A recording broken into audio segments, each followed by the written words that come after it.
안녕하세요. 강친학원 국어 강사 최한빈입니다. 오늘은 19학년도 수능 문법 독서 같이 한번 해볼 거고 우리 같이 한번 이해해 볼게요. 자, 그래서 우리가 11번부터 같이 보면은 자, 여기서 개념 한번 체크해 볼게요. 우리 여기 최소 대립상이라는 개념이다. 이게 뭔 뜻이에요? 하나의 소리로 인해 뜻이 구별되는 단어의 짝을 말한대. 그러니까 단 하나의 소리만으로 단어의 뜻이 구별되는 경우를 찾아보자. 자, 예를 들어서 살과 쌀은 지금 어떤 차이가 있어요? 초성의 자음에 시옷과 쌍시옷에서만 차이가 발생해서 단어의 뜻이 구분되는 경우겠지. 자, 이런 경우에 우리가 최소 대립상이라고 할 수 있다는 겁니다. 네, 그래서 우리 단 하나의 음운으로 인해 단어의 뜻이 구분되는 경우, 즉 자음이나 모음 단 하나를 가지고 단어의 뜻이 구분되는 경우를 찾아보면은 그거를 최소 대립상이라고 할 수 있는데, 우리가 여기 나와 있는 A에서 찾아보자면은 일단 제일 먼저 쉬리, 얘는 지금 시옷이라는 초성, 위라는 중성, 또 리을이라는 초성, 이라는 중성으로 이루어진 단어인데, 얘랑 단 하나의 음운에 의해서 뜻이 구분되는 단어가 어떤 거야? 우리 소리라고 할 수 있겠죠? 얘는 지금 위랑 오, 단 하나의 모음으로만 인해 단어의 뜻이 구분되는 경우라고 파악할 수 있어요.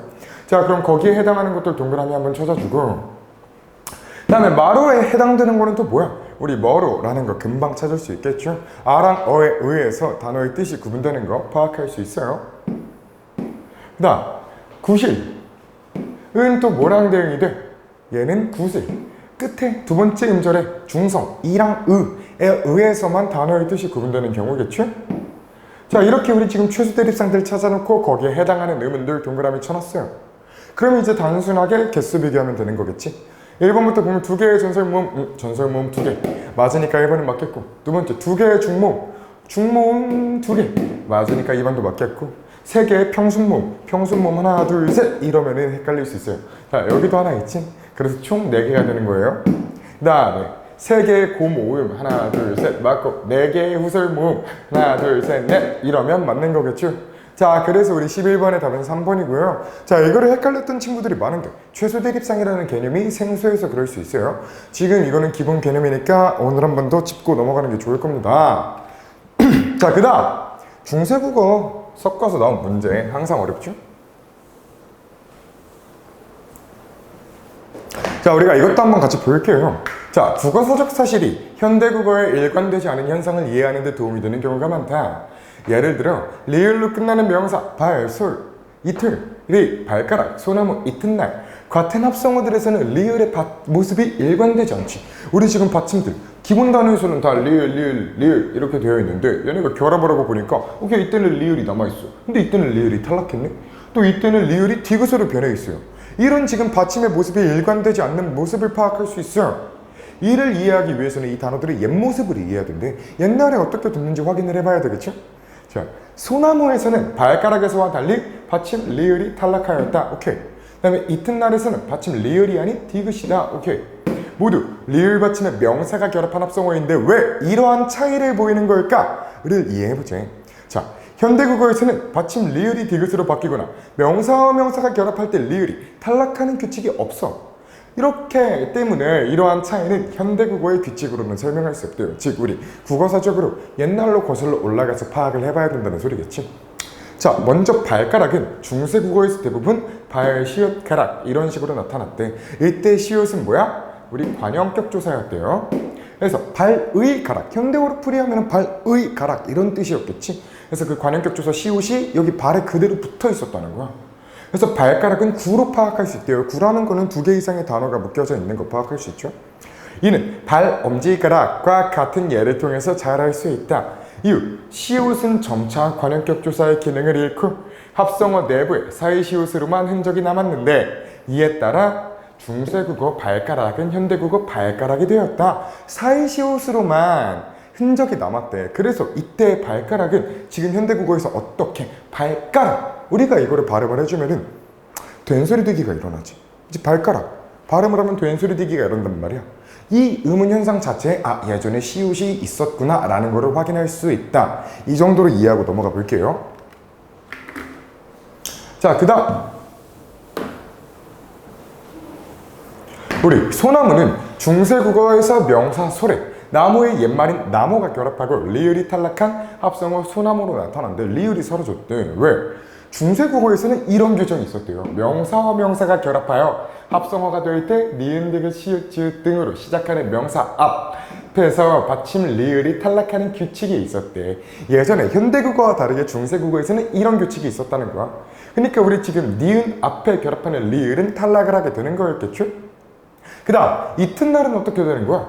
우리 중세국어에서 자리명사 이틀과 날 사이에 관형격 조사, 얘도 역시 관형격 조사 시옷이 결합한 이튿날 이런 식으로 많이 나타났대요. 근데 이 시옷은 이틀 밤, 이틀길 이런 식의 이런에서의 시옷과 같은 것이래.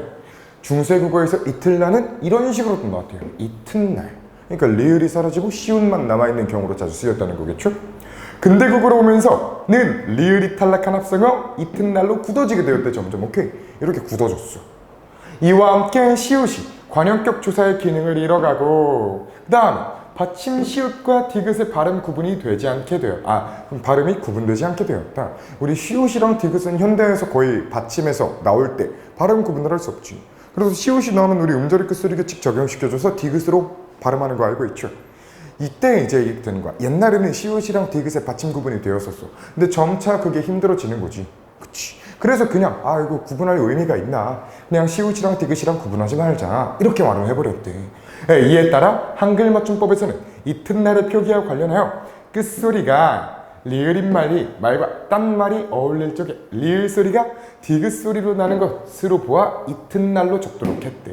오케이, 야 시옷이랑 디귿 더 이상 받침 구분도 안 되고, 그래 리을이 이제 딴 말과 어울릴 때 리을 소리가 디귿 소리로 나는 것으로 보자 해서 이튿날로 적자 이렇게 했다는 거야. 자, 근데 그러나 이때 디귿은 리을이 변한 것으로 설명되지 않으므로 중세국어 무사람에서 온 무사람에서처럼 시옷으로 적는 것이 국어의 변화 과정을 고려한 관점에 부합한다고 할 수 있다. 마지막에 이 글의 글쓴이가 자기의 의견을 남기고 있다.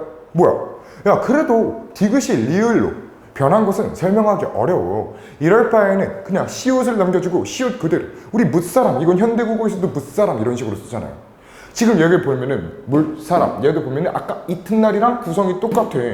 얘랑 똑같은데 얘는 지금 리을이 사라지고 시옷이 남았었고 그 시옷이 디귿으로 변한 건데, 자 얘는 그냥 리을이 사라지고 시옷이 남아지고 그냥 시옷 이런 식으로 계속 활용을 해주고 있지. 그러니까 굳이 시옷을 디귿으로 변화시키지 않고 시옷을 그대로 남겨주는 게 좀 더 국어사에 부합하는 거 아니냐라는 의견을 말을 하고 있었습니다. 자, 여기까지 하고 우리가 문제를 통해서 같이 볼게요.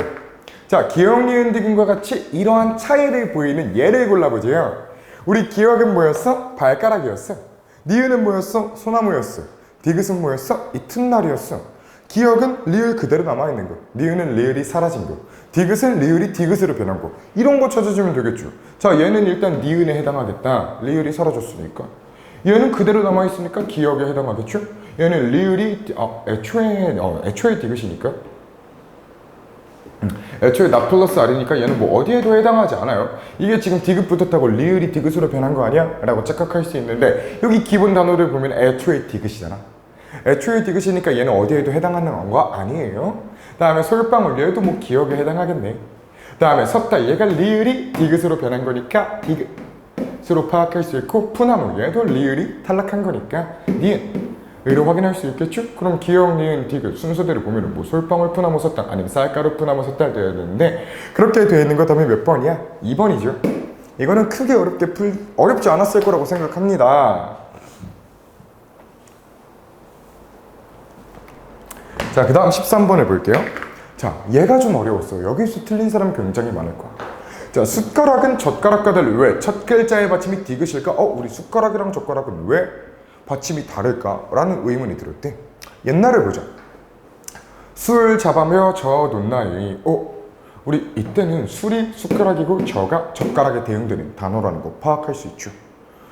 그 다음에 술, 시옷, 저의 시옷, 이런 식으로 관형격 조사가 또 결합할 수 있는 거 파악할 수 있어요.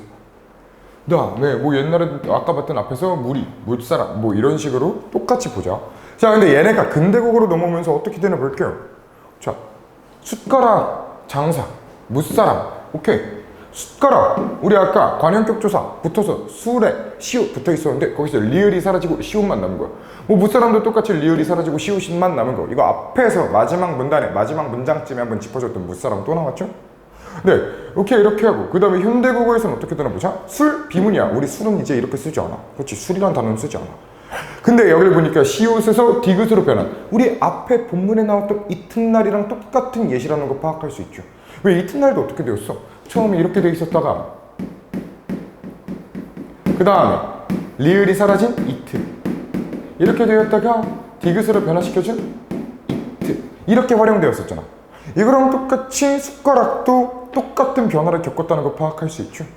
그치. 근데 우리 생각해봐. 현대국어의 젓가락은 어떻게 되어 있어? 현대국어의 젓가락은 우리 그냥 그대로 시옷을 써준단 말이야. 자, 그러면은 얘랑 똑같은 거 파악할 수 있겠네. 시옷이 굳이 디귿으로 변하지 않은 거. 우리 숟가락은 본문에 나왔던 이튿날과 동일하고 젓가락은 보기와 본문에 나왔던 무사람과 동일한 변화를 겪었다는 거 확인할 수 있겠죠. 자, 이거를 가지고 문제를 같이 보자. 자, 보면은요, 중세국어 술과 저는 중세국어 이틀처럼 자립명사라는 점에서 현대국어 술과는 차이가 있군. 그치, 우리 술이라는 단어를 쓸 수는 있어. 근데 어느 경우 밥 한 술 이럴 때만 쓰잖아. 그러니까 앞에 관용어가 있어야 돼. 우리 관용어의 수식을 받아야지만 활용할 수 있는 명사가 뭐였죠? 의존명사. 그렇지? 현대국어의 술이라는 개념은 의존명사입니다. 그러니까 예전에는 자립명사였는데 옛날엔 술 잡아명, 저 논란이 뭐 이런 식으로 쓰여 있었잖아. 그러니까 혼자 쓸 수 있었는데 현재는 관용어의 수식을 받아야지만 쓸 수 있는 자립명사가 되었다. 뭐 1번은 맞는 거겠죠? 다음 두 번째, 중세국어 술과 저의 결합에서 리을이 탈락한 합성어가 현대국어 수저로 이어졌군. 그치? 지금 현대국어의 수저가 숟가락, 젓가락을 합친 말이에요. 자, 그럼 술과 저가 결합된 말이 수저일 텐데 지금 우리 술저라고 안 해주고 리을이 사라진 수저라고 해주는 거니까 리을이 탈락한 합성어다 라고 말할 수 있겠지. 그 다음에 세 번째, 중세국어 술과 저는 명사를 수식할 때 중세국어 이틀이나 물과 같이 모두 관형격 조사 시옷이 결합한 거 보기에서 파악할 수 있었죠? 술에 시옷 붙어있고 저에 시옷 붙어있는 거 파악할 수 있으니까 3번도 맞아요. 이 문제를 틀리신 분들은 주로 4번을 골라줬을 거야. 왜? 어렵게 써있어도 본문이랑 그대로 나와 있는데 말이 어려워가지고 우리가 이거를 골라준 사람이 많아요. 읽어보면은 근대국어 숟가락이 현대국어에 와서 숟가락으로 적히는 것은 국어의 변화 과정을 고려한 관점에 부합하지 않는다는 점에서 이튿날의 경우와 같군. 우리 앞에서 짚어줬잖아. 앞에 본문에서 보면은 이튿날 시옷이 디귿으로 변했는데 얘가 뭐라 그랬어? 이때 디귿은 리을이 변한 것으로 설명되지 않으므로 중세국어 무사람에서 온 무사람처럼 이렇게 시옷으로 적는 게 더욱더 국어의 변화 과정을 고려한 관점에 부합한데, 즉 이튿날은 잘 맞지 않고 무사람과 같이 시옷으로 넣는 게 잘 맞는다는 거야. 우리 아까 보기에서 이 숟가락은 이튿날이랑 대응됐고 젓가락은 무사람이랑 대응됐지. 그럼 국어사의 변화 과정에 부합한 관점으로 보면은 우리 이튿날보다 젓가락이 이튿날보다 무사람이 또 숟가락보다 젓가락이 더 적합한다라고 볼 수 있겠죠. 즉 우리 숟가락은 잘 부합하지 않는다라는 본문의 내용과 같다라고 할 수 있겠지.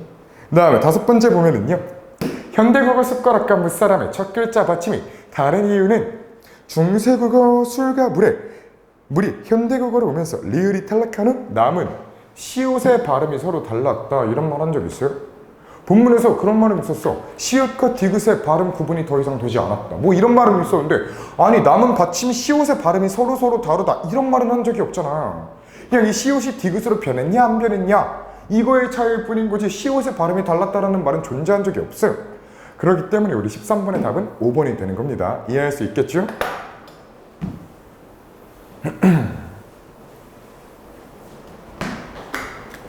자, 그 다음 우리 이것도 한번 같이 보자. 자, 이건 선지를 통해서 같이 볼게요. 선지랑 보기랑 같이. 우리 A의 사맞다는 주어 이외에도 두 개의 문장 성분을 필수적으로 요구하는군. 우리 사맞다를 보자. 사맞다가 지금 몇 자리 서술어인지를 물어보는 거죠. 얘가 필수 성분을 뭐를 취하고 있냐. 자, 우리 일단 기본적으로 주어는 필요해. 오케이, 그는. 그 다음에 목적어 무조건 필요하겠지.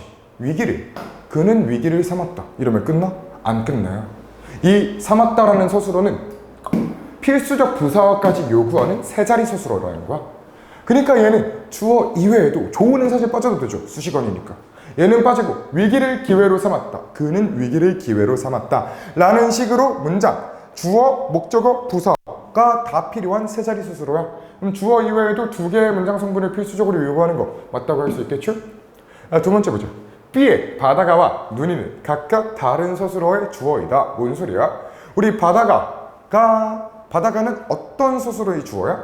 파라타의 주어겠죠? 그래서 바다가 파라타 이런 문장이란 말이야. 그럼 눈이는 어떤 서술어의 주어야? 이 뒤에 있는 부시다.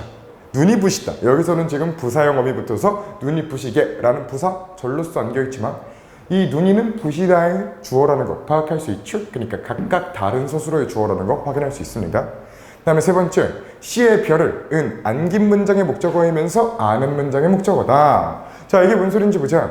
우리 C의 안긴 문장 있어요, 없어요? 일단 기본적으로 서술어의 개수를 세주면 안긴 문장을 파악할 수 있었지. 자, 여기 보면은 반짝이는 이라는 서술어도 있고 응시했다 라는 서술어도 있는데 응시했다는 맨 끝에 있으니까 전체 서술어일 테고 앞에 있는 이 반짝이는이 안긴 문장이라는 거 파악할 수 있어요. 그럼 이 안긴 문장을 기존의 문장으로 바꿔보면 어떻게 돼? 별이 반짝이다야. 안긴 문장을 기존의 문장으로 바꾸면 별이 반짝이다야. 별이 반짝이다. 그러니까 반짝이다. 문장, 그 반짝이다를 서술어로 취한 문장에서 별 그 자체는 어떤 문장 성분으로 역할하고 있어? 주어로 역할하고 있죠. 별이 반짝이다니까 안긴 문장이 목적어가 아니야. 안긴 문장이 주어지. 지금 뭐 이 전체 문장 아는 문장에서 봤을 때는 동주는 별을 응시했다니까 이때는 목적어가 맞아요. 근데 이 반짝이다가 서술어로 쓰이고 이때의 문장 성분, 별의 문장 성분은 주어라는 거 파악할 수 있어요. 즉 안긴 문장의 목적어는 틀린 겁니다. 그래서 이거는 안 돼요. 네 번째, A의 조는 역시 A에도 안긴 문장이 있었죠. 조이라는 안긴 문장이 있어요. 자, 얘를 가지고 봤을 때 여기 써있는 게 뭐야? 안긴 문장의 서술어다. 그치, 얘네는 기본적으로 안긴 문장의 서술어는 맞지. 원래 기본적인 문장이 뭐였어? 뭐 기회가 좋다, 그 다음에 별이 반짝이다 이런 식으로 써있던 원래 기존의 문장이 지금 각각 관형사형 어미, 관형사형 어미가 붙음으로써 관형절로서 우리 안긴 문장의 역할을 하고 있는 거 파악할 수 있죠? 그 다음 다섯 번째, B의 눈이 부시게와 C의 반짝이는 수식의 기능을 한다. 맞지? 우리 눈이 부시게 부사형 어미잖아. 부사어는 수식의 역할을 하죠. 용언을 수식하는 역할. 그 다음에 또 C의 반짝이는 관형사형 어미 붙어서 관형절이잖아요. 체언을 수식하는 역할을 하겠지. 그래서 5번도 맞다 라고 할 수 있습니다. 자, 그 다음 이 문제 진짜 많이들 틀렸어요. 근데 이 문제를 틀리면 안 돼, 사실. 우리 이거는 기본적으로 사실 지금 고등학교 3학년이라면 어미는 다 외우고 있어야 되지. 그리고 관형사형 전성어미 니을 리을 는덧 뭐 이제 부사형 전성어미 개도록 듯이. 그리고 어미의 개념은 뭐야? 용언에 붙는 거야, 용언. 즉 활용을 할 때 붙는다는 게 포인트야. 우리가 활용을 할 때는 어미가 붙을 수 있는데 그거를 가지고 보자. 자, 일단 약속 날짜를 너무 밖에 잡았다. 일단 이거를 봤을 때 개라는 부사형 어미 들어가 있잖아. 그럼 얘 품사가 뭐라는 거야? 동사나 형용사 둘 중 하나라는 거야. 얘는 가변어 용언에 들어가야 돼. 개라는 어미를 보자마자 오케이, 얘 품사는 일단 동사나 형용사겠구나 라고 생각을 해줘야 돼. 밑에 뭐 서로 밖에 앉아, 얘도 역시 개가 들어가 있으니까 둘이 똑같이 동사나 형용사 중 하나겠구나 라고 생각할 수 있겠죠. 그 다음에 바투 이건 뭐 처음 보는 단어예요. 맞지? 우리 처음 봤을 거야. 생소한 단어야. 근데 우리 사전에서 짚어주고 있잖아. 뭐 사전이 나와 있어. 일단 기본적으로 어미가 붙은 개, 얘네는 여기에 해당하는 거 파악할 수 있어요. 형용사잖아. 어미는 형용사나 동사에밖에 못 붙어. 어미가 붙었다가 우리 절대 품사가 변하지 않는 건 알고 있죠? 자, 얘는 그러면 밖에. 자, 이 기억, 니은은 무조건 여기에 해당해야 된다는 거야. 받다 형용사야. 그럼 여기 지금 이 A에 들어가야 될 게 바투라는 단어겠지? 그러니까 우리 여기서 봤을 때 밖에 이 자체가 부사가 절대 아니야. 얘는 받다라는 형용사가 활용을 해서 부사어로서 역할하고 있는 거지, 부사절로서. 자, 일단 이 1, 2, 3번은 기본적으로 지워줬어야 돼. 이 A에 들어가야 되는 거는 바투 부사라는 거야. 얘네들 체크해줘야지. 얘네들 체크를 해줘야 되니까 바투 부사가 여기에 들어가고 이 받다 형용사는 받다 형용사가 활용한 게 얘네들이라는 걸 확인할 수 있겠죠. 자, 그래, 우리 여기에 바투 부사 들어가는 거 알겠어. 그럼 이제 뒤에서는 뜻을 가지고 구분을 해주면 되겠죠. 일단 여기에 들어갈 거는 디귿 리을 중 하나잖아. 그치? 자, 그럼 두 대상이나 물체 사이가 썩 가깝게 해당하는 거는 어떤 걸까? 두 대상이 일단 있어야 돼.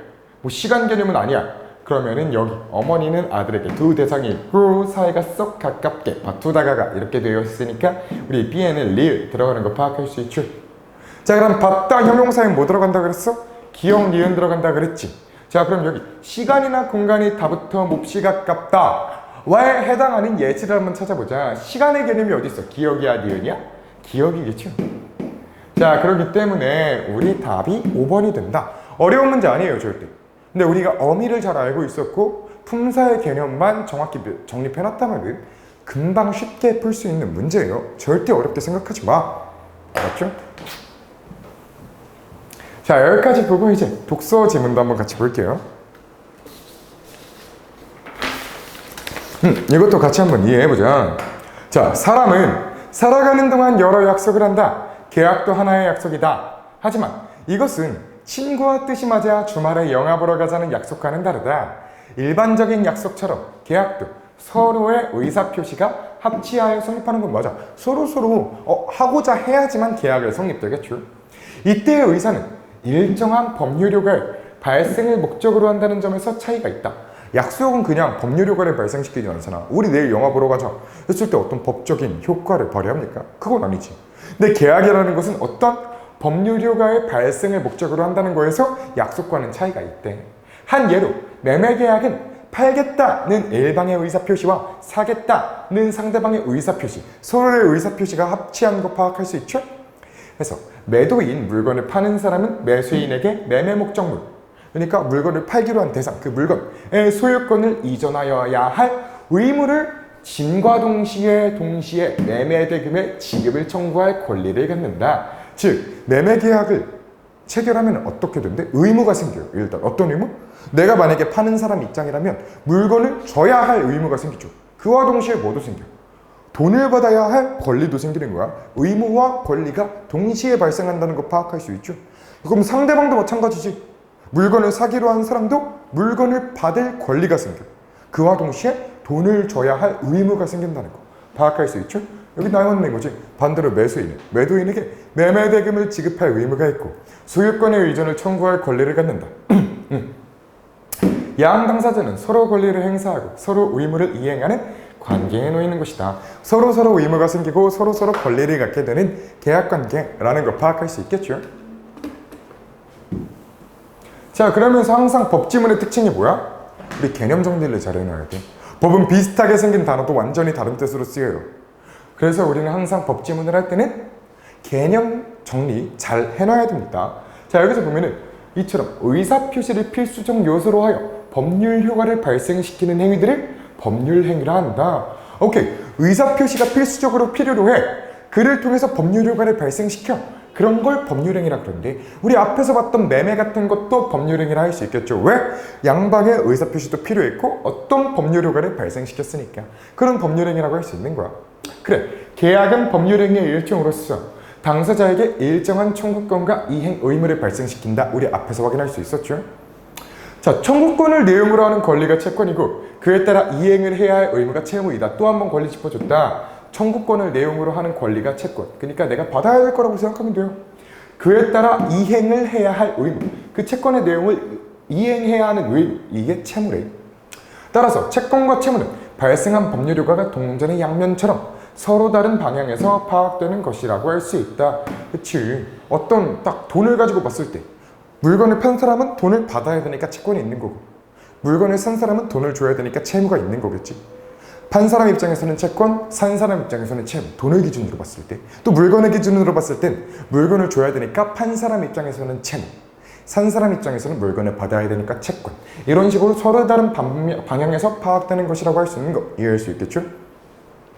그래서 채무자가 또 한 번의 개념 짚어주네. 채무자가 채무의 내용대로 이행할 채권을 소멸시키는 것을 변제라 그런데 오케이, 만약에 물건을 파는 사람이야. 물건을 파는 사람의 채무는 뭐야? 물건을 줘야 되는 거야. 그게 의무잖아. 그러면은 그때 물건을 주었다. 물건을 넘겨줬다. 이러면은 변제를 했다. 왜? 채무를 이행했으니까. 그래서 채권을 소멸시켰으니까. 이거를 변제라 한다. 라는 개념까지 이해할 수 있겠죠? 자, 그러면 이거를 좀 더 깊게 보자.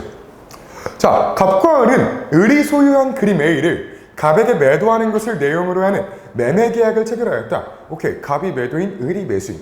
뭐를 팔아요? 그림 A를 판다. 라는 거 파악할 수 있죠? 아니지. 갑이 매수인, 을이 매도인이지. 여기서 보면 을이 소유한 그림 A를 갑에게 파는 거니까 을이 매도인, 갑이 매수인 이라는 거 파악할 수 있어요. 하는 매매 계약을 체결했다. 을의 채무는 그럼 뭐야? 을은 뭐야? 물건을 파는 사람이야. 을의 채무는 그럼 물건을 넘겨줘야 되는 거겠죠? 을의 채무는 그림 A의 소유권을 갑에게 이전하는 것. 동산인 물건의 소유권을 인정하는 방식은 그 물건을 인도하면 되는데, 그치, 당연하게 우리 동산이라는 건 움직일 수 있는 물건 말하는 건데요. 그 물건의 소유권을 넘기는 건 뭐야? 그냥 물건을 주면 되는 거야. 물건을 인도하면 되는 거야. 그치. 갑은 그림 A가 너무나 마음에 들었기 때문에 인도받기 전에 대금 전액을 금전으로 지급하였대. 물건을 받기도 전에 돈을 먼저 줘버린 거야. 즉, 을한테는 을은 벌써 변제를 했지. 을의 채무는 뭐였어? 갑의 채무는 뭐였어? 이제 갑의 채무는 돈을 줘야 되는 거잖아. 매매 계약을 했으면. 그치? 근데 그걸 이미 변제했어. 돈을 먼저 줘버린 거야. 자, 근데 문제가 생겼어. 갑이 아무리 그림 A를 넘겨달라고 청구하여도 을은 인도해주지 않았대. 아니, 나는 돈을 줬는데 물건을 안 주는 거야, 계속. 그럼 문제가 발생했다는 거지. 그럼 이런 경우 갑이 사적으로 물리력을 행사하여 해결하는 것은 엄격히 금지된다. 그렇다고 갑이 가서 막 뺏어올 수는 없다라는 거야. 법으로 그거는 금지된대. 내가 돈을 줬는데도 물건을 안 줬다? 그럼 내가 가서 막 뺏어올 수 있다? 그건 아니래. 그럼 어떻게 해야 되는지 알려주겠죠? 보면은 채권의 내용은 민법과 같은 실체법에서 규정하고 있고, 또 어려운 말 나왔으니까 한번 짚어보자. 채권의 내용은 민법과 같은 실체법에서 규정하고 있고, 그것을 강제적으로 실현할 수 있도록 민사소송법이나 민사집행법 같은 절차법이 갖추어져 있다. 일단 채권이나 채무 이런 기본적인 내용을 민법과 같은 실체법에서 다루고 있대요. 그리고 좀 더 들어가서 어떤 강제력을 사용하는 거, 뭐 직접 뺏어올 수 있게 해주는 거, 아니 법원이 대신 받아다 주는 거, 이런 강제적으로 실현할 수 있도록 하는 거는 민사소송법이나 민사집행법 같은 절차법에 해당되어 있다는 거 파악할 수 있죠. 근데 그러니까 만약에 갑이 물건을 지금 못 받았잖아. 그러면 이런 죄송해요. 민사소송법이나 민사집행법과 같은 절차법을 통해 물건을 받아야 되는 거를 파악할 수 있겠죠. 자, 보면은 갑은 소를 제기하여 판결로서 자기가 가진 채권의 존재와 내용을 공적으로 확정받을 수 있대. 오케이, 일단 소를 제기해, 어떤 소를 고소를 하는 거지. 그래서 채권의 존재와 내용을 공적으로 확정받아. 일단 나에게 채권이 있어요. 뭐 그림을 받을 권리가 있습니다. 이거에 대해서 확정해 주세요 라고 말을 할 수 있다는 거지. 그 다음 나아가 법원에 강제집행도 신청할 수 있대요. 근데 저 사람이 계속 돈 안 줘요. 법원이 좀 받아주세요. 이런 식으로 강제집행을 신청할 수 있다. 강제집행의 개념이 뭔데요? 국가가 물리적 실력을 행사하여 채무자의 의사에 구애받지 않고 채무의 내용을 실행시켜 채권이 실현되도록 하는 제도라는 거지. 그러니까 채무자, 빚을 진 사람, 그러니까 물건을 넘겨줘야 되는데, 우리 을이라는 사람은 물건을 넘겨줘야 되는데 채무의 내용을 아직 이행하지 않았지. 그래서 국가가 대신해 준다는 거야. 채무자의 의사와는 상관없이. 자, 그래서 더 보면은 을이 그림 A를 넘겨주지 않은 까닭은 갑으로부터 매매 대금을 받은 후에 을의 과실로 불이나 그림 A가 다 없어졌기 때문이래. 그림이 사라져서 못 준 거였대. 결국 채무는 이행불능이 되었다. 이행할 수가 없지. 애초에 그림이 사라졌는데 그림을 어떻게 줘? 이행불능의 상태가 되어버렸대. 소송으로 하더라도 불능의 내용을 이행하라는 판결은 나올 수가 없지. 아니, 이미 타버린 그림 어떻게 다시 내라고 해? 소송을 해도 이건 할 수가 없다는 거야. 그럴 땐 어떻게 해야 된대? 자, 그림 A의 소실, 이 계약 체결 전이었다면 그 계약은 실현 불가능한 내용을 담고 있기 때문에 체결할 때부터 계약 자체가 무효래. 애초에 그림이 없었는데 그림을 파는 계약을 체결했었다? 그거는 실현 불가능한 내용을 담고 있는 계약이었으니까 애초에 계약 자체가 무효래. 근데 이행불능이 채무자의 과실 때문에 일어난 것이라면, 자, 채무자가 채무 불이행에 대한 책임을 져야 한다. 지금 만약에 채무자가 잘못해서 그림을 못 주게 되었어. 그럼 당연히 채무자가 어떤 책임을 져야 되겠죠.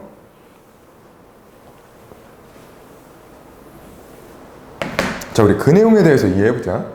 이때 채무불이행은 갑이나 을의 의사표시가 작용한 것이 아니라 매매 목적물의 소실에 따른 이행불능으로 말미암은 것이다. 그러니까 뭐 팔기 싫어서 안 파는 거야? 주기 싫어서 안 주는 거야? 그게 아니야. 우리가 줘야 할 대상, 그림 자체가 소실되어서 사라져서 못 주는 거야. 이행불능이 되었다는 거야. 자, 이러한 사건을 통해서도 법률 효과가 발생한대. 이러한 사건을 통해서도 법률 효과가 발생한대. 그럼 여기서 하나 체크할 수 있는 거. 앞에 나왔던 법률행위라는 단어라는 거 파악할 수 있죠. 의사표시가 없는데도 그냥 이행불능은 누구의 의사도 들어가지 않았잖아. 의사표시가 없는데도 어떤 법률 효과를 발생했으니까 얘는 지금 법률 행위는 아니다 라고 생각할 수 있겠네. 일단 좀 더 볼게요. 채무불이행에 대한 책임은 갑으로 하여금 계약을 해지할 수 있는 권리를 갖게 한다. 일단 갑한테는 어떤 권리가 생겨? 계약을 해지할 수 있는 계약 해지권이 발생한대. 계약 해지권을 행사하면 그때까지 유효했던 계약이 처음부터 효력이 없는 것으로 된다. 애초에 없던 계약으로 되돌아간다는 거야. 자, 이때의 계약 해지는 일방의 의사표시만으로도 성립할 수 있대요. 즉, 을이 동의를 하든 안 하든 갑은 계약을 해지할 수 있다는 거지. 따라서 갑이 해제권을 행사하는데 을의 승낙은 요건이 되지 않는다. 이러한 법률행위를 단독행위라 한다. 오케이. 단독행위의 개념이 뭐라고? 일방의 의사표시만으로 어떤 법률 효과를 발생시킬 수 있는 게 단독행위라는 것도 파악할 수 있겠죠? 그 다음, 갑은 계약을 해지하였다. 이로써 그 계약으로 발생한 채권과 채무는 없던 것이 된다. 당연히 계약의 양 당사자는 자신의 채무를 이행할 필요가 없다. 이미 이행된 것이 있다면 계약이 체결되기 전의 상태로 되돌려 놓아야 한다. 맞지? 만약에 이제 더 이상 계약은 없던 것이 됐고 계약의 양 당사자는 자신의 채무를 이행할 필요가 없어. 만약에 이행된 채무가 있다? 그럼 어떻게 돼야 돼? 이미 이행된 것이 있으면 계약이 체결되기 전 상태로 돌려놔야 되겠지. 지금 이 상태에서는 갑과 을은 더 이상 계약을 진행할 수 없고 갑이 계약 해지권을 사용하여서 계약이 없던 거로 됐어. 근데 여기 문제가 뭐야? 을은 벌써 돈을 받았어. 을은 벌써 돈을 받았으면 어떻게 해야 돼야 돼? 그 계약이 체결되기 전의 상태로 돌려놓아야 돼. 즉, 돈을 줘야 되겠지. 이렇게 돈 달라고 청구할 수 있는 권리를 뭐라 그래? 원상회복 청구권이라는 개념을 쓴대요. 야, 원래대로 돌려놔. 원상회복 청구권 사용할게 라고 할 수 있다는 거지.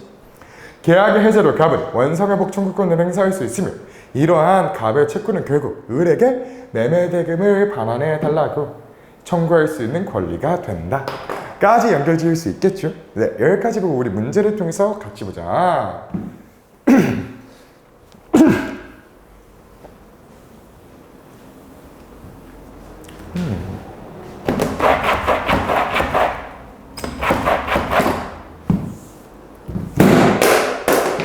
오, 쏘리.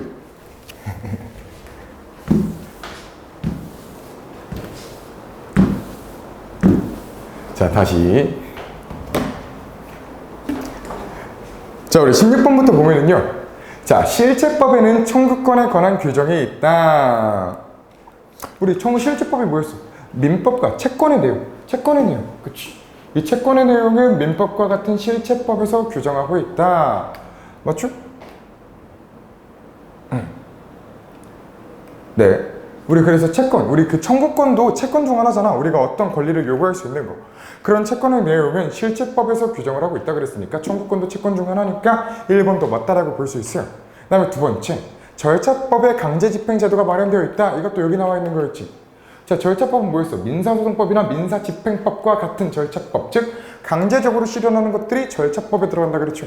그럼 강제집행 같은 거, 강제적으로 하는 거는 절차법에 해당한다 라고 파악할 수 있겠죠. 그 다음 세 번째, 법률 행위가 없으면 법률 효과가 발생하지 않는다. 우리 법률 행위의 개념이 뭐였어? 의사표시를 필수적 요소로 해서 어떤 법률 효과를 발생하는 게 법률 행위였어. 맞지? 자, 여기서 의사표시를 필수적 요소로 하여 법률 효과를 발생시키는 행위를 법률 행위라 그랬지. 자, 근데 의사표시 없이는 법률 효과 발생 못해? 의사표시가 꼭 있어야지만 어떤 법률 효과가 발생할까? 아무런 의사표시 없어도 법률 효과 발생할 수 있잖아. 어느 경우에? 우리 아까 이거 봤었죠. 자, 불을 탔어. 그림이 소실되었어. 매매 목적물이 소실되었어. 누구의 의사표시가 작용했어? 내가 태우고자 해서 태웠어? 아니, 아무도 의사표시는 작동하지 않았어. 근데 이 사건을 통해서도 법률 효과가 발생할 수 있다 그랬지. 즉, 의사표시 없이도 법률 효과가 발생할 수 있는 것도 있는 거야. 우리 본문에서 짚어주고 있었거든. 이거는 법률 행위가 아닌데도 법률 효과가 발생한 거겠죠. 그렇기 때문에 16번의 답은 3번인 거예요. 내가 매일 이제 내용 일치 문제는 틀리지 말라 그러는데 솔직히 이 문제는 좀 어렵긴 했어요. 연결짓기가 어려웠어. 띄워져 있는 것도 많았고, 근데 법지문 특성상 하나하나의 개념들은 잘 체크해 줄 수밖에 없어요. 이런 거는 꼭 꼼꼼하게 보면서 넘어가 줘야 돼요. 다음 네 번째, 법원을 통하여 물리력으로 채권을 실현할 수 있다. 네, 우리 강제 집행 절차 있었잖아. 법원이 해주는 거였죠? 이것도 맞고, 다섯 번째, 실현 불가능한 것을 내용으로 하는 계약은 무효이다. 이런 말도 있었지. 애초에 실현 불가능한 것을 내용으로 하면은 그 계약은 처음부터 무효다 라는 말이 있었어요. 그 다음에 우리 지금 기업과 니은. 기업과 니은은 뭐야? 자, 우리 여기서 봤을 때 의뢰채무. 첫 번째 의뢰채무는 처음에 계약을 한 거야. 그러니까 갑과 을이 그림에 대해서 매매 계약을 했을 때, 그때 의뢰채무는 뭐야? 을은 물건을 파는 사람이지. 물건을 파는 사람의 채무는 뭡니까? 물건을 넘겨줘야 하는 게 의무겠지. 자, 이때 의뢰채무는 물건을 넘겨줘야 되는 거라고 할 수 있어요. 자, 그 다음 니은은 뭐야? 뒤로 가면 있어. 이때 갑의 채권이야. 근데 이때의 상황은 뭐야? 이미 매매 계약은 계약해제권을 통해 사라졌어. 왜? 그림을 더 이상 못 파니까. 아니, 그림이 사라졌으니까. 이때 갑에 어떤 걸 청구했어요? 이때 청구한 갑의 권리는 뭐야? 야, 내가 줬던 돈 돌려줘지. 앞에 매매 계약은 이미 끝났어. 근데 갑은 벌써 채무를 이행해서 돈을 먼저 줬었어. 근데 이때 맺은 계약 자체가 사라졌으니까 원상회복을 시켜줘야 됐더라. 줬던 돈 돌려받아야 되잖아. 즉 원상회복 청구권 사용한 거죠. 이때 갑의 채권은 던져준 돈 돌려받는 거라고 생각할 수 있겠지? 네. 자, 그런 내용이 어디 있는 거야? 우리 여기서 보면은 그런 내용이 우리 17번에 5번에 있다. 맞죠? 기업에는 물건을 인도하는 의무가 있고, 니은에는 금전의 지급을 청구할 권리가 있다. 우리 처음에 매매 계약했을 때 의뢰채무는 물건을 줘야 되는 거. 그 다음에 매매 계약 해지권을 사용하고 줬던 돈 돌려받을 그때 갑의 채권 뭐야? 금전의 지급 청구할 거. 내가 줬던 돈 돌려줘 라고 할 수 있는 거지. 그래서 우리 17번의 답은 5번 되는 거 파악할 수 있죠?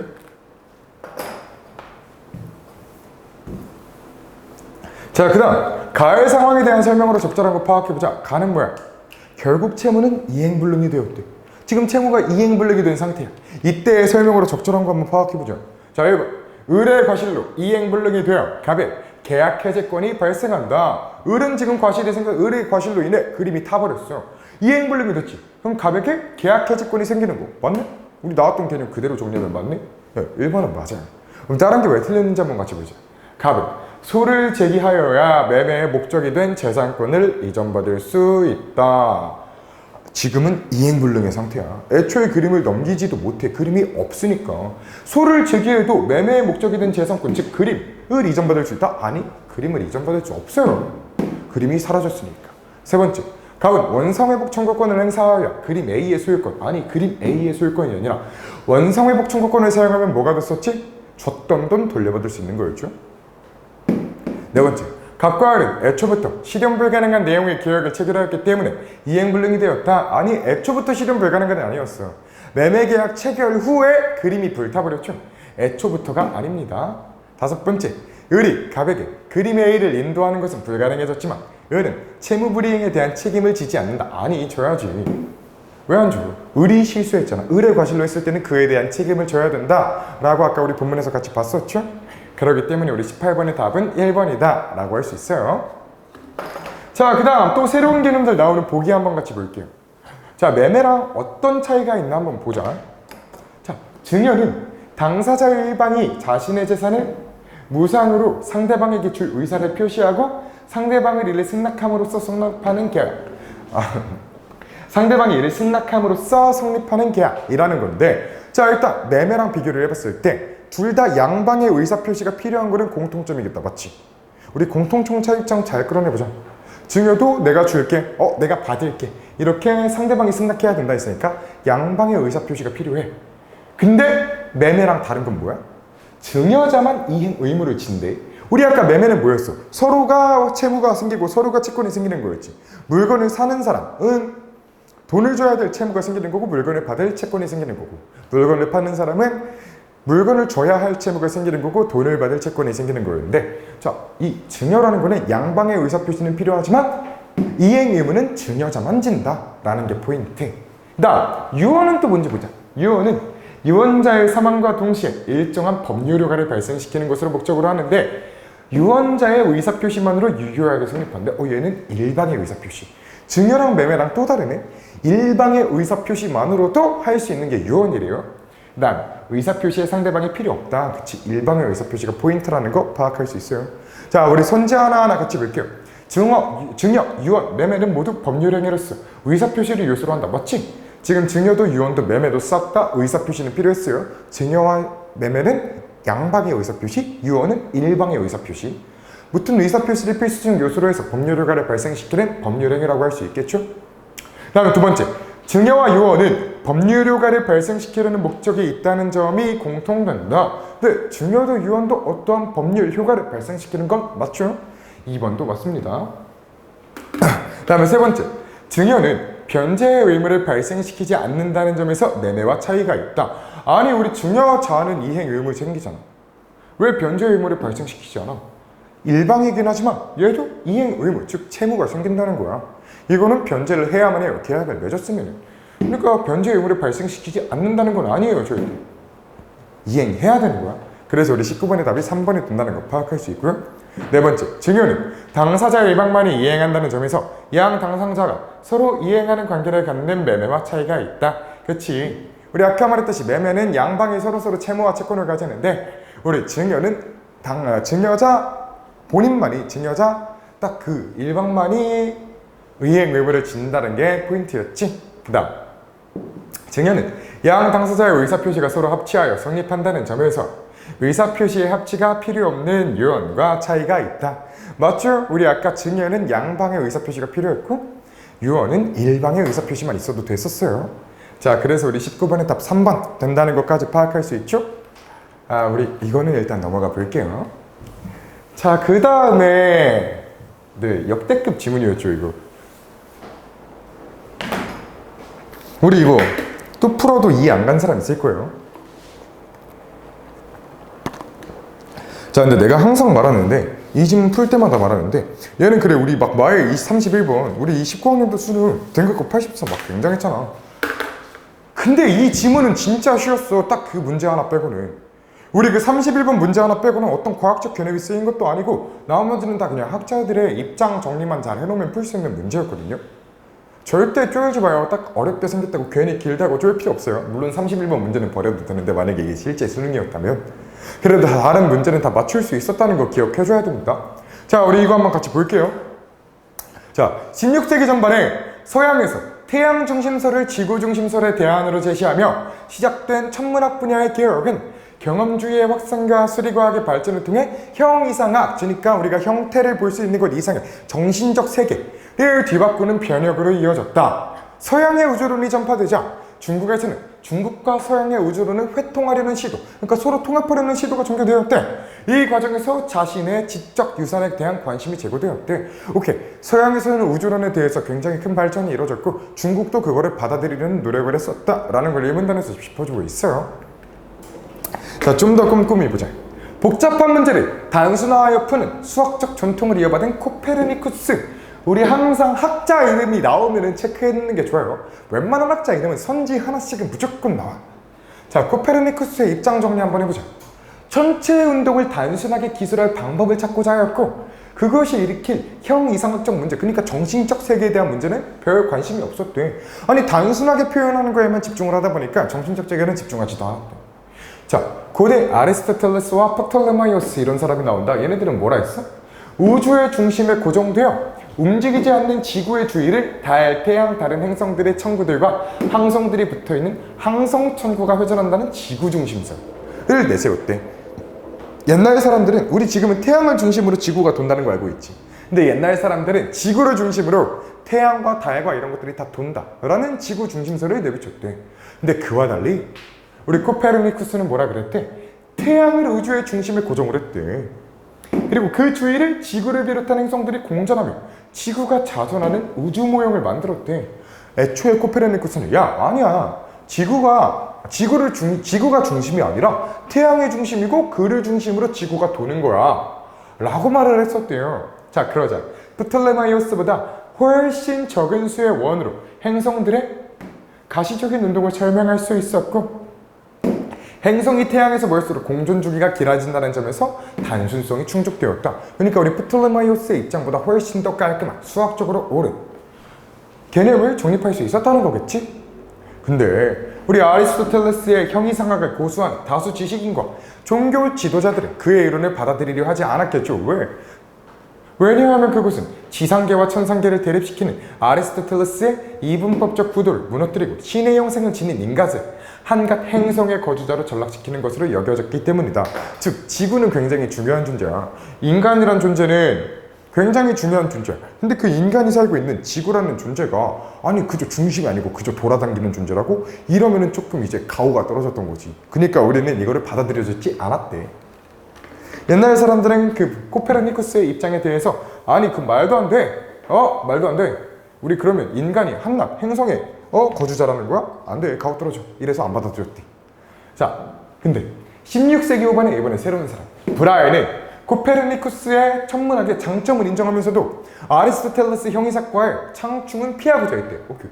브라이라는 사람이 나왔는데 얘네 코페르니쿠스 굉장히 좋은데? 수학적으로 굉장히 깔끔해. 근데 아리스토텔레스의 형이상학도 좋아 나는. 얘네 적절히 잘 섞을 수는 없을까? 라고 했대. 그래서 얘가 만든 게 뭐야? 우주의 중심에 지구가 고정되어 있어. 근데 달과 태양과 항성들은 지구 주위를 공전하는 것도 맞아. 근데 지구 외의 행성들은 태양 주위를 공전하는 모형을 제안했다는 거죠. 거의 천재죠? 그러니까 일단 지구가 중심은 맞아요. 근데 이거 지구 주위를 태양이 돌아. 근데 이 태양 주위를 또 다른 행성들이 돈다는 거야. 이러면은 지구 빼고는 다 설명할 수 있잖아. 그치? 그러니까 브라이는 오케이 코페르니쿠스 말도 인정을 하고 아리스토텔레스도 인정하기 위해서 중심은 지구야. 근데 그 주위를 태양이 돌고 태양 주위를 다른 행성들이 도는 거야. 라고 말을 했다는 거죠. 네, 굉장히 깔끔했어요. 근데 우리 케플러는 또 새로운 사람이 나왔다.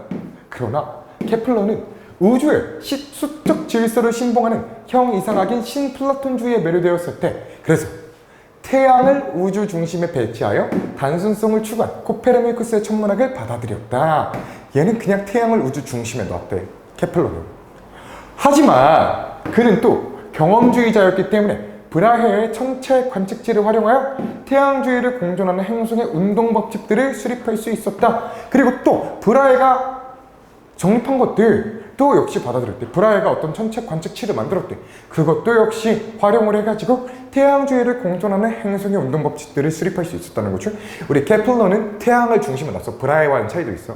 그래도 브라헤가 만들어 놓은 천체 관측지를 잘 활용을 해서 자기가 이제 행성의 운동 법칙들을 수립을 했다는 거죠. 여기까지 이해할 수 있어요? 그래서 우주의 단순성을 새롭게 보여주는 이 법칙들은 아리스토텔레스의 형이상학을 더 이상 온전할 수 없게 만들었다. 오케이, 이렇게까지 하니까 더 이상 아리스토텔레스의 형이상학, 즉 지구가 중심에 있다라는 거는 더 이상 유지될 수 없었대요.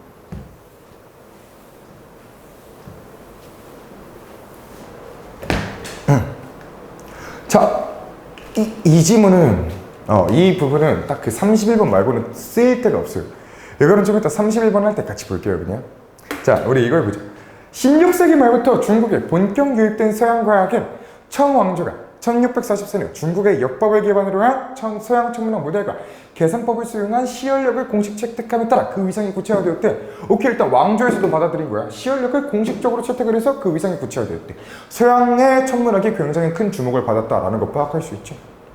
자, 브라헤와 케플러의 천문 이론을 차례대로 수용하여 정확도를 높인 시열력이 생활 리듬으로 자리 잡았지만 그래도 중국 지식인들은 서양 과학이 중국의 지적 요소에 적절히 연결되지 않으면 아무리 효율적이더라도 불운한 요소를 여겼대.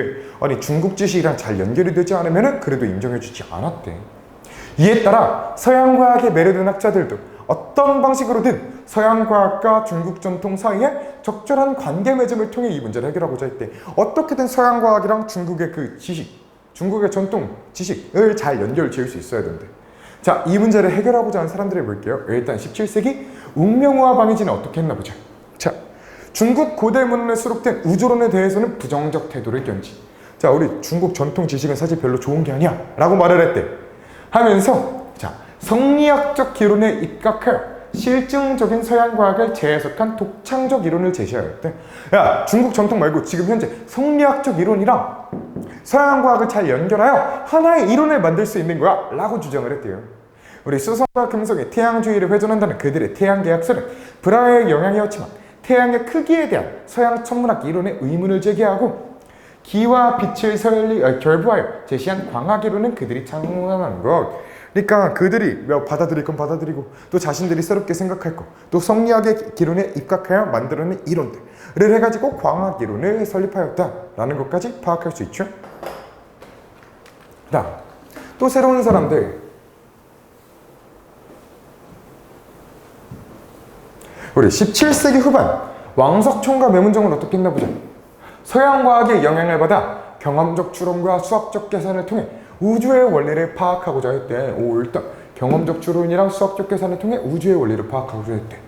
그러면서 서양 과학의 우수한 면은 모두 중국 고전에 이미 갖추어져 있다고 말을 하고 있어요. 앞에 나왔던 웅명호와 방위자 확실한 차이점 보이죠.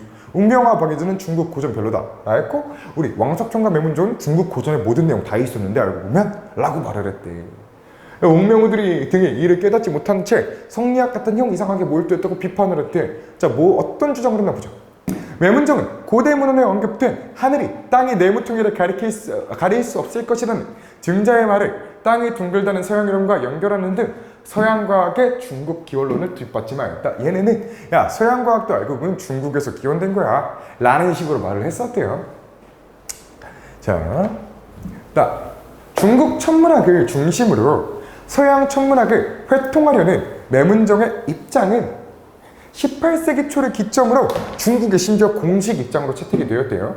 그러니까 알고 보면 서양과학도 중국에서 기원되었다 라는 매문정의 입장은 이제 중국의 공식 입장으로 채택되기까지 하였대. 이 입장은 중국의 역대지식 성가물을 망라한 총서인 사고전서, 책 이름도 나왔으면 한번 체크해줘요. 사고전서에 그대로 반영되었다. 이 총서의 편집자들은 고대부터 당시까지 쏟아진 천문 관련 문헌들을 정리하여 수록하였다. 이와 같이 고대 문헌에 담긴 우주론을 재해석하고 확인하는 경향은 19세기까지 줄을 잃었다 라는 것까지 파악할 수 있습니다. 네, 이래서 우리가 일단 풀 수 있는 문제들 먼저 풀어보자.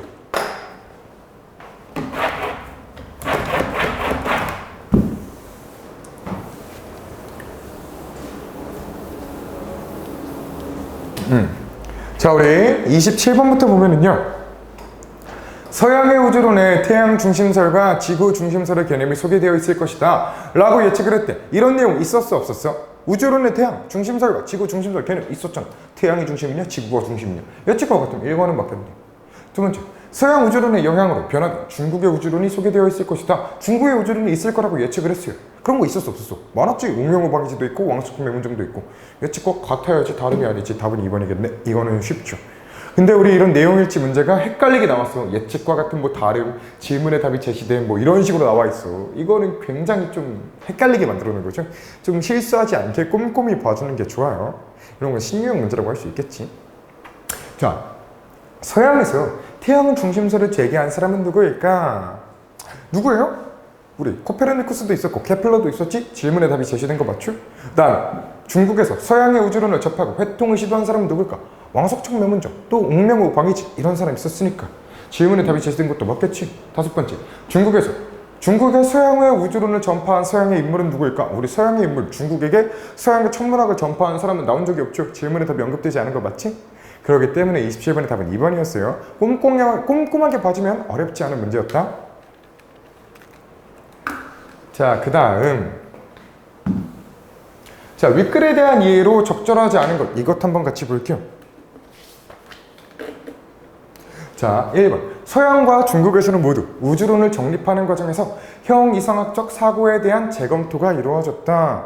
그치, 우리 서양에서도 형이상학적 사고에 대해 아리스토텔레스가 맞는지 틀린지, 또 이제 중국에서도 우주론 정립할 때 아니 니네 성리학 쪽에 입각한 기론 그거 형이상학적이잖아. 거기 너무 몰두한 거 아니야? 그럼 안 되지. 이런 식으로 말을 한 적도 있었지? 네, 1번은 맞다 할 수 있어. 두 번째, 서양 천문학의 전례는 중국에서 자국의 우주론 전통을 재인식하는 계기가 되었다. 2번 보면은 서양 천문학의 전례는 중국에서 자국의 우주론 전통을 재인식하는 게 맞았죠? 그치, 이것도 틀린 게 아니지. 그 다음에 세 번째, 중국의 서양의 천문학적 성과가 자리잡게 된 데에는 국가의 역할이 작용하였다.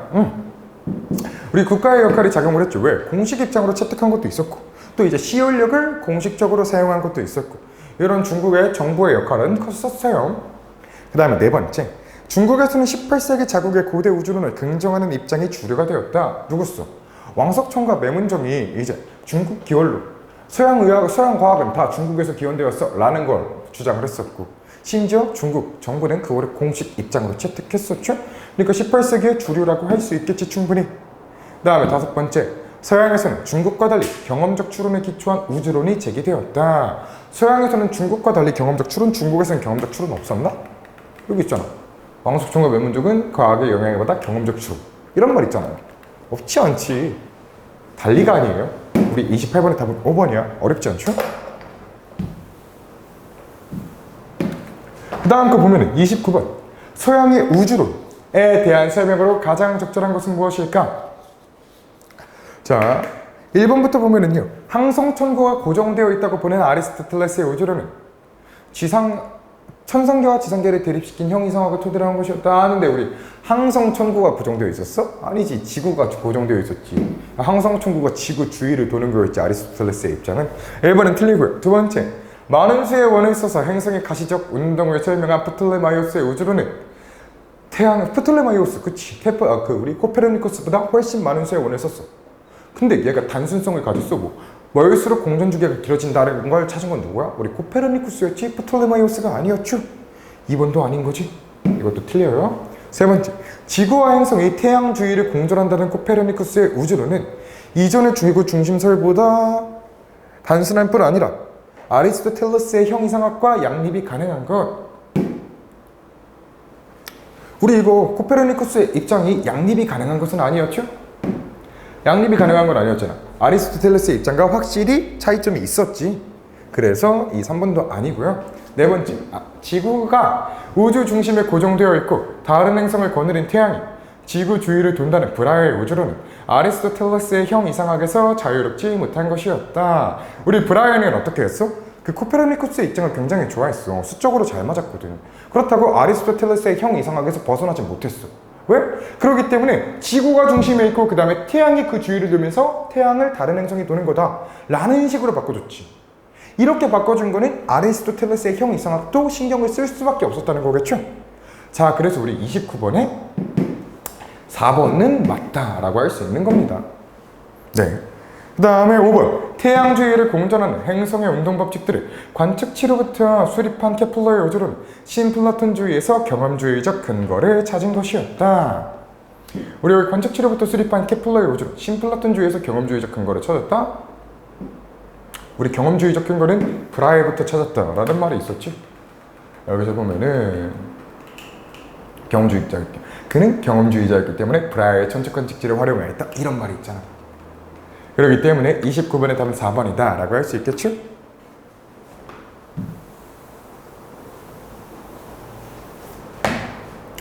자, 그 다음 기억에 대한 이해로 적절하지 않은 것을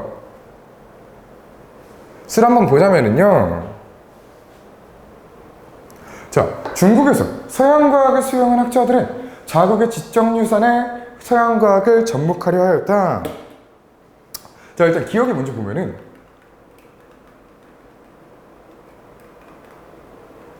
서양과학과 중국 전통 사이에 적절한 관계 맺음을 통해 이 문제를 해결하고자 하였다. 서양과학이랑 중국 전통 사이에 적절한 관계 맺음. 그러니까 중국이 어떻게 서양과학과를 연결시켰는지 보면 되는 거겠지.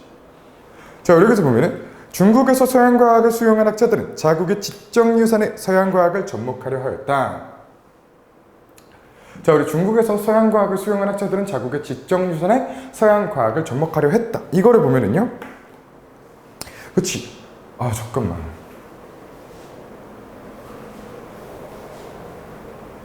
얘들아, 미안. 코피 나는 것 같아. 아씨. 자, 일단 이것까지만 보자. 자, 기억. 중국에서 서양과학을 수용한 학자들은 자국의 지적유산에 서양과학을 접목하려 하였다. 자, 이 기억을 보면은요. 지금 집중해야 돼. 자, 서양과학과 중국 전통 사이의 적절한 관계죠. 그러니까 간단하게 말해서 우리 중국 학자들이 서양과학을 받아들이면서 어떻게 했는지 우리 학자들 누구누구 나왔었어요? 웅명우와 방이지. 속리학적 기론에 입각하여가지고 새로운 독창적인 이론, 광학 이론을 창안했던 사람들과 또 왕석총과 매문종, 중국의 고대 문헌에 사실 모든 내용이 다 있었다라고 주장을 하는 사람들이 있었지. 자, 그러면 일단 중국에서 서양과학을 수용한 학자들은 자국의 지적유산에 서양과학을 접목하려 했다. 맞지? 이제 웅명우와 방이지도 성리학적 기론에 입각하려 했고 왕석천과 매문종도 중국 고전에 다 있는 내용이다 라는 식으로 말을 했었죠. 그 다음에 두 번째, 서양 천문학과 관련된 내용이 중국의 역대 지식 성과를 집대성한 사고전서에 수록되었다. 중국의 역대 지식 성과를 집대성한 사고전서에 수록되었다 라는 말도 있었죠. 우리 마지막에 딱 사고전서라는 책 한번 말해줬었어요. 그 다음에 세 번째, 방이진은 서양 우주론의 영향을 받았지만 서양의 이론과 구별되는 새 이론의 수립을 시도하였다. 웅명화와 방이진은 독창적인 이론, 광학 이론을 창안한 사람들이었지. 세 번째도 맞아요. 네 번째, 왕석천과 매문정, 중국 고대 문헌에 나타나는 천문학적 전통과 서양 과학의 수학적 방법론을 모두 활용하였다. 그치? 우리 왕석천과 매문정은 경험적 추론의 근거를 해가지고 중국 기원론을 주장을 한 사람들이었잖아. 다섯 번째, 성리학적 기론을 긍정한 학자들은 중국 고대 문헌의 우주론을 근거로 서양 우주론을 받아들여 새 이론을 창안하였다. 중국 고대 문헌의 우주론을 근거로야? 아니야. 얘네는 성리학적 기론에 입각하였고 중국 고전은 무시했었잖아요. 중국 고전은 도움이 안 된다 라고 말을 했던 사람들이기 때문에 우리 30번의 답은 5번으로 체크를 할 수 있어요. 이해할 수 있겠죠? 자, 그 다음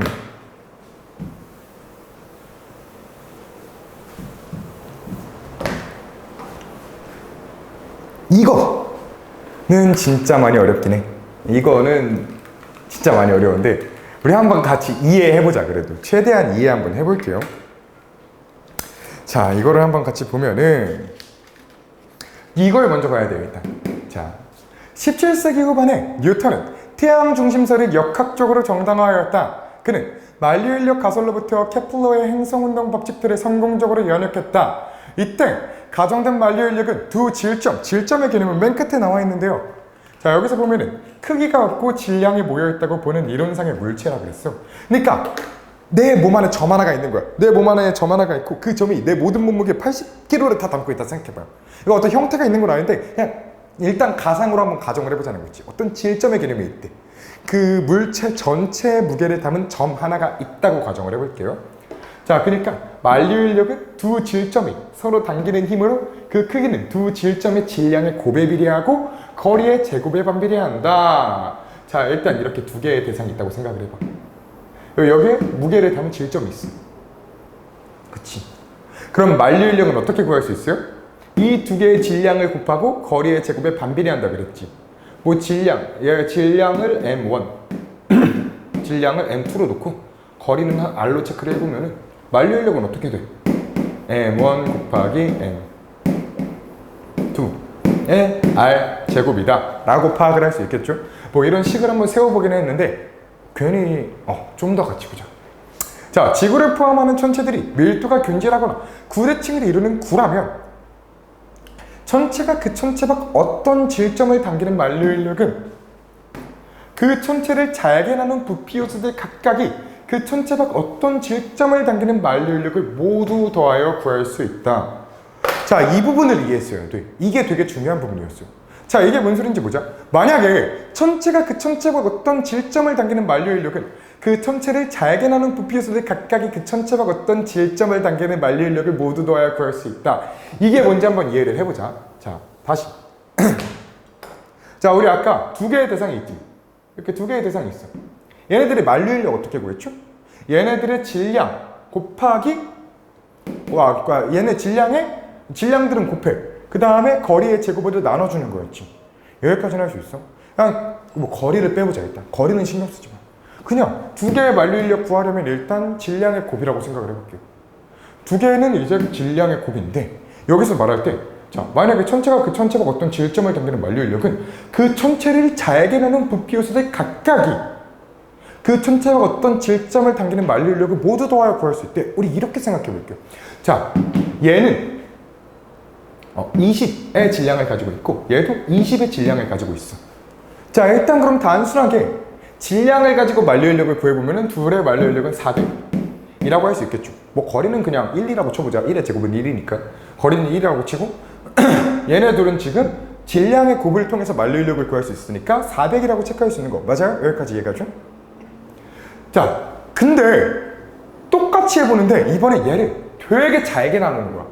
엄청 잘게 나눠서 부피 요소들 해보자. 일단 엄청 잘게 나눠서 4개로만 나눠보자.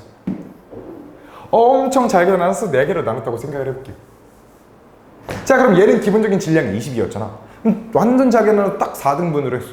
그럼 각각은 몇씩 돼? 5 되고 5 되고 5 되고 5 되겠지. 여기까지 이해가죠? 5, 5, 5, 5로 완전히 잘게 나눴다고 가정을 해보는 거야. 우린 잘게 나눈 게 4개야. 원래 20이었으니까 잘게 나눠줘서 5, 5, 5, 5로 등분된 거 파악할 수 있죠. 자, 이 5, 이 하나의 부피 요소, 완전 잘게 나눈 부피 요소. 이 하나의 부피 요소가 얘를 당기는 힘은 얼마일까?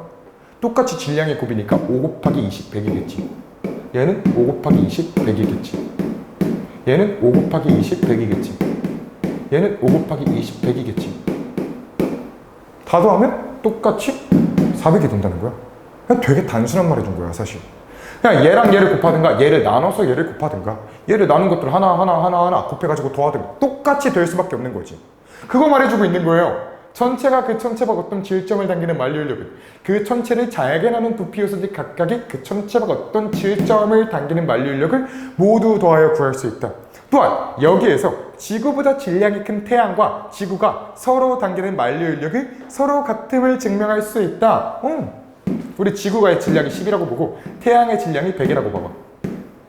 얘가 얘 당기는 거 얼마야? 10 곱하기 100이니까 1000이겠지.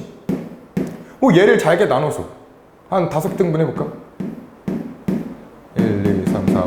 그럼 얘네 각각이 2씩 가지고 있을 텐데 2가 얘 당기면 200 다 더하면 또 1000.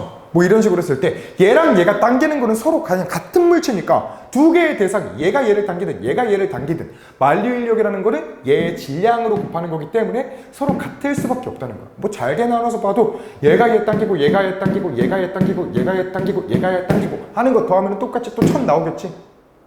그러니까 두 개의 대상을 서로 당길 때는 만류인력이 같을 수밖에 없다라는 거를 우리가 파악할 수 있어요. 여기까지 이해할 수 있겠어요? 자, 그래서 뉴턴은 이 원리를 적용하여 달의 공전 궤도와 사가의 낙하 운동 등에 관한 실측값을 연역함으로써 만류인력의 실제를 입증하였대. 여기까지 일단 이해하고 그 다음에 보기로 가서 더 이해해야 돼. 보기가 괜히 있는 게 아니었거든.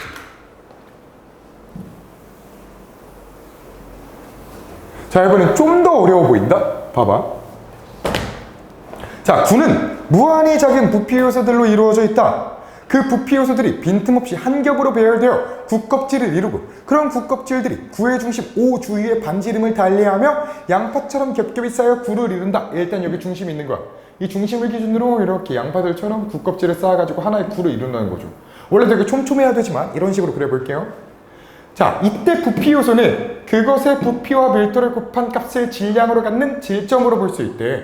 부피 요소는 그것의 부피와 밀도를 곱한 값을 질량으로 갖는 질점으로 볼 수 있다. 부피 요소는 그냥 질점으로 볼 수 있대. 질량으로 갖는 질점. 자, 일단 여기 보기에서 1도 더 보자. 같은 밀도의 부피 요소들이 하나의 국껍질을 구성하면 일단 같은 밀도의 부피 요소들, 여기 있는 수많은 부피 요소들이 하나의 국껍질, 이 하나의 국껍질을 구성했다고 보자. 자, 예를 하면은 이 부피 요소들이 구 외부의 질점, 여기 외부의 질점 P가 있다고 가정을 했을 때 당기는 만류인력들의 총합은 그 국껍질과 동일한 질량을 갖는 질점이 그 국껍질 중심 O에서 P를 당기는 만류인력과 같다. 이거 뭔 소린지 이해했어요? 못했겠지? 자, 봐봐. 자, 이게 국껍질. 이 국껍질 안에 우리 이 국껍질의 질량, 이 국껍질 안에 우리 완전히 동일한 부피 요소들이 있다고 가정을 해볼게요. 자, 이거를 좀 더 다른 색깔 써서 볼까? 자, 이 부피, 이게 지금 하나의 국껍질인 건 파악할 수 있지. 자, 얘를 이 국껍질의 전체 부피 요소는 10이라고 생각해보자. 질량을 10이라고 가정을 해볼게요. 자, 그리고 이 부피 요소들은 한 4개로 구성되어 있다고 구분을 해보자. 5개로 하자. 4개. 4개로 구분을 되어 있다. 100으로 잡고 이 부피 요소의 질량은 100이고 이 안에 4개의 부피 요소가 있다고 가정을 해볼게요. 자, 그럼 이 부피 요소들 각각은 질량이 무엇이겠어? 25, 25, 25 되는 거 파악할 수 있죠. 아까 했던 거랑 똑같은 거야. 왜? 우리 여기 지금 국껍질은 부피 요소들, 부피 요소들이 하나의 국껍질을 구성하면은 그 부피 요소들이 구 외부의 질점 P를 당기는 만류인력들의 총합은 그 국껍질과 동일한 질량을 갖는 질점이 이 P를 당기는 거와 같다 그랬잖아. 이걸 해보는 거야. 자, 일단 이 국껍질의 질량을 100으로 놨고 부피 요소는 4개가 있다고 가정을 했어요. 그럼 이 부피 요소들 하나하나 25, 25. 25가 이 P의 질점은 10이라고 가정을 해보자. 자, 그러면 이 25가 얘 땡기는 건 몇이야? 이 하나의 부피 요소가 얘 땡기는 거 250. 얘 하나의 부피 요소가 얘 땡기는 거 250. 뭐 이렇게 하면은 1000 나오죠. 100 곱하기 250 곱하기 10. 25 곱하기 10 곱하기 4 하면은 1000 나오지. 근데 이 부피 요소, 자, 이 국껍질, 이 부피 요소들이 모여서 만들어낸 국껍질 자체의 질량이 100이었어. 그 100, 동일한 질량을 갖는 질점이 100이 있다고 가정을 하는 거야. 100짜리 질점. 그 질점에서 이 질점 땡기면 똑같이 1000 나오잖아. 우리 아까 앞에서 했던 거랑 똑같은 거잖아요. 이거 말해주는 거야. 국껍질로 보든 말든 부피 요소들 다 더한 거랑 이거 자체를 얘랑 곱한 거랑 똑같다는 거지. 그래서 그 국껍질 중심 5에서 P를 당기는 만류인력과 같다라고 할 수 있다는 거예요. 다음 두 번째, 1에서의 국껍질들이 9를 구성할 때 그 동심의 국껍질들이 P를 당기는 만류인력들의 총합을 그 9와 동일한 질량을 갖는 질점이 그 9의 중심 5에서 P를 당기는 만류인력과 같다. 이번에 뭔 소리야? 자, 이 국껍질들이 모이고 모여서 하나의 9를 이루는 거죠. 자, 여기서는 이런 식으로 볼까?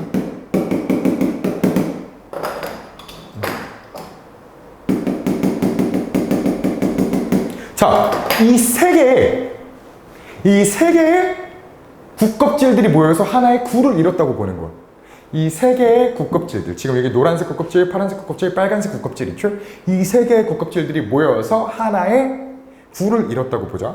자, 일단 우리 아까 이 파란색 국껍질을 방금 우리 100으로 체크해줬으니까 빨간색 국껍질의 부피는, 질량은 한 300? 아니야. 좀 깔끔하게 안 되나? 뭐 200으로 할까요? 200? 노란색은 한 50으로 할까? 50? 질량 다 체크해주면 돼. 자, 그러면 일단 다 더하면 몇이야? 이 9의 질량은 350이라는 거 파악할 수 있겠네? 이 9의 질량은 우리가 총 350이다 라는 거 파악할 수 있어요. 그럼 이 350짜리가 이 P, 질량 10짜리 질점을 당기면 어떻게 돼? 총 3500 나오겠지. 이것까지는 파악할 수 있지. 왜? 만류인력은 단순하게 질량들의 곱이니까. 두 질점은 이제 질량을 다 담은 점이니까 질량들의 곱을 하면은 350 곱하기 10, 3500 되는 거 맞아요. 근데 하나하나를 또 해보면 어떻게 돼? 우리 일단 이 노란색이, 이 노랭이가 10짜리 당기면 500 되는 거 파악할 수 있죠. 그 다음에 우리 아까 이 파란색 국껍질, 얘는 무슨 질량이 100이었으니까 이 100짜리가 10 당기면 1000 되는 거 파악할 수 있지. 그 다음 이 빨강이가 얘 당기면은 2000 되는 거 파악할 수 있죠. 무튼 얘네도 다 더하면 얘랑 똑같지. 그거 말해주는 거야. 국껍질 하나하나가 얘 당기는 거 다 더하면 9의 전체 질량과 동일하다. 그냥 우리 했던 거 계속 하는 거 파악할 수 있겠어요? 여기까지 이해하고 넘어가 볼게요. 자, 이제 우리가 질이에요. 자, 우리 선질을 통해서 같이 보자. 1번, 밀도가 균질한 하나의 행성을 구성하는 동심의 국껍질들이 같은 두께일 때 하나의 국껍질이 태양을 당기는 만류인력은 그 국껍질의 반지름이 클수록 커지겠군. 우리 지금 얘네들이 다 같은 두께라고 가정을 해봐. 그럼 반지름이 큰 것들, 당연히 얘가 반지름 더 클 거고 반지름 밖에가 더 클 거고 우리 점점 커지면 커질수록 질량 더 많이 남고 그럴수록 만류인력 커지는 거 파악할 수 있죠. 그림을 통해서 1번은 맞다라고 할 수 있죠.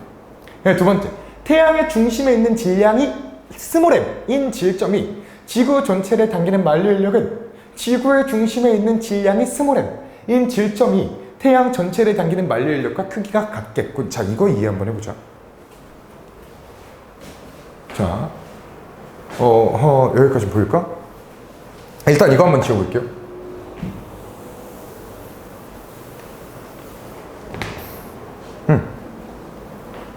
자, 여기 태양이 있고 여기 지구가 있어요.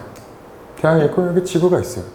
네, 태양의 중심에 질점을 애초에 설정해줬어. 질점이 있는데 질량이 스몰 m이래. 질량이 스몰 m이야. 그 다음에 질점이 지구 전체를 당겨. 대충 태양의 질량은 전체적으로 100으로 보고요. 지구의 질량은 10으로 볼게요. 계산하기 편하게. 자, 근데 여기서 이 질점은 태양의 무게 전체를 담는 거야? 아니야. 우리가 지금 설정해준 질점은 m이라는 질량을 담고 있다라는 거 파악할 수 있지. 태양의 무게 전체가 담긴 게 아니라 어떤 질량, 스몰 m이라는 질량을 담고 있는 질점이야. 이걸 파악해야 돼. 이게 되게 중요했어요. 자, 그러면은 이 질점을 가지고 지구 전체를 당기면 만류인력이 어떻게 돼? 얘네들 일단 거리는 1로 볼게요.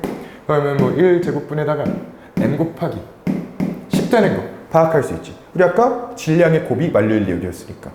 자, 질량의 곱이 만류인력이야. 그러면은 이렇게 태양 중심에 있는 질량이 스몰 m인 질점이 지구 전체를 당기는 만류인력 10m. 그 다음에 지구의 중심에 있는 질량, 이때도 지금 똑같이 질량을 스몰 m이라고 가정을 해줬네. 그치? 지금 지구를 할 때도 똑같이 질량이 스몰 m이래. 이거를 가지고 태양 전체를 당기는 만류인력을 찾아보죠. 자, 이게 우리 스몰 m짜리 질량이 태양 전체를 당기면 이때는 몇 되겠어? 자, m 곱하기 100분의 1 제곱이겠지. 뭐야? 둘이 같아? 당연히 다른 거야. 이때는 100m이 되잖아. 어떻게 같아? 우리가 아까 봤을 때 같은 건 뭐였어요? 지구랑 태양을 서로 당길 때였어. 서로 당기면 당연히 100이 10 당기고 10이 100 당기는 건 똑같아. 근데 어떤 특정한 이걸 그냥 질점을 살 밖으로 빼줘도 돼. 동일한 질점이라고 했으니까. 야, 여기 만약에 이렇게 봐봐. 이 밖에 스몰 m짜리 질점이 하나 있어. 밖에 스몰 m짜리 질점이 하나 있어. 서로 같은 거리에. 그럼 얘가 얘를 당기는 거랑 얘가 얘를 당기는 거랑 같을까? 다를 수밖에 없다는 거야. 이해가요? 그렇기 때문에 얘네 답은 2번이 되는 거야. 우리가 서로 당길 때는 만류인력이 같을 수밖에 없지만 서로 다른 질점을 당기고 있으면은 서로가 아니라 다른 질점으로 서로 당기고 있으면은 그때는 달라질 수밖에 없는 거지. 자, 그래서 우리 31번의 답이 2번이 되는 거였습니다. 이해할 수 있겠죠?